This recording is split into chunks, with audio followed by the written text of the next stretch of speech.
Welcome to the Weekday Report for Wednesday, December 18th. I'm Clara Tappa. Here's a brief look at the news. Amazon wants to build a second warehouse on its Kenosha campus, bringing an additional 575 jobs to the community. The massive online retailer had earlier announced its plans for a 1.5 million square foot fulfillment center at 38th Street and I-94. That building would bring 1,100 jobs. The project is expected to cost more than $300 million. The city is offering the company a cash development grant paid for through tax incremental financing. A $17 million grant was approved for the first building. The city plans to offer another $5 million for the second building. A familiar face will head the Kenosha Unified School District for the next 6 months. The school board on Tuesday night voted unanimously to appoint Joe Mangy as the interim superintendent. Mangy will fill in for Michelle Hancock, who is retiring January 1st. It's a familiar role for Mangy, a retired Bradford High School principal who has twice before served as interim superintendent and was appointed to the position on a permanent basis from April 2008 to June 2010. Also Tuesday, the school board approved plans for the Kenosha School of Technology Enhanced Curriculum to open a second campus at the former McKinley Middle School next fall. The unified charter school, known as KTEK, will be able to add another 775 students with the expansion. The K-8 school weaves science, technology, math, and engineering throughout its curriculum. Traffic has been backed up all week at a busy Kenosha intersection. Here's Jeffrey Zampanti with the story.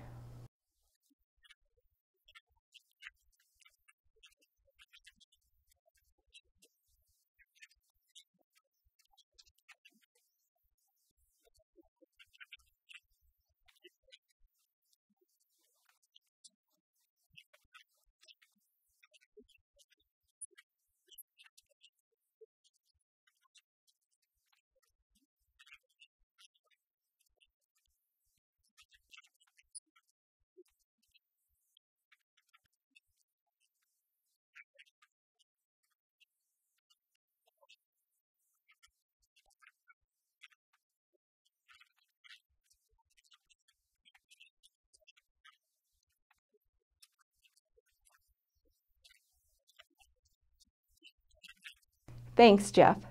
Thousands of needy Kenosha County kids will find a toy under the tree next week, thanks to Kenosha Christmas Charities. The annual holiday house toy giveaway continues through Thursday at the Job Center. This year, 2,700 kids will get gifts thanks to the donations of community members and business leaders. Families are also getting gift cards for groceries from Festival Foods.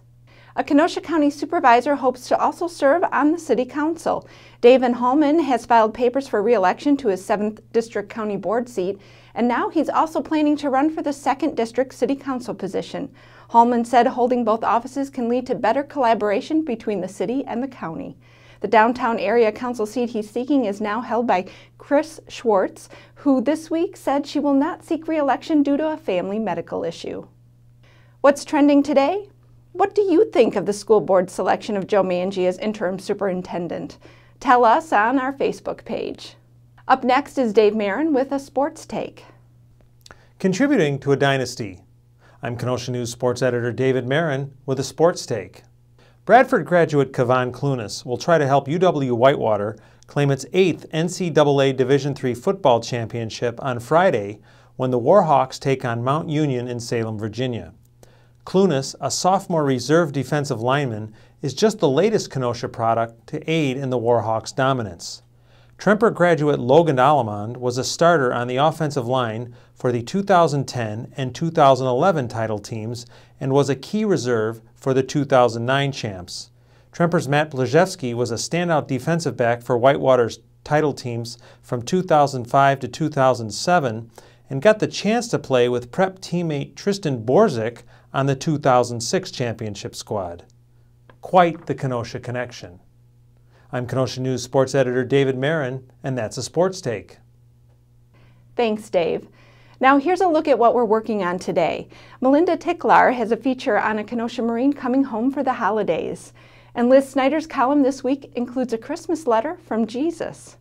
Pick up a copy of the Kenosha News and check kenoshanews.com for all the details on these stories and more. I'm Clara Tappa with the Weekday Report.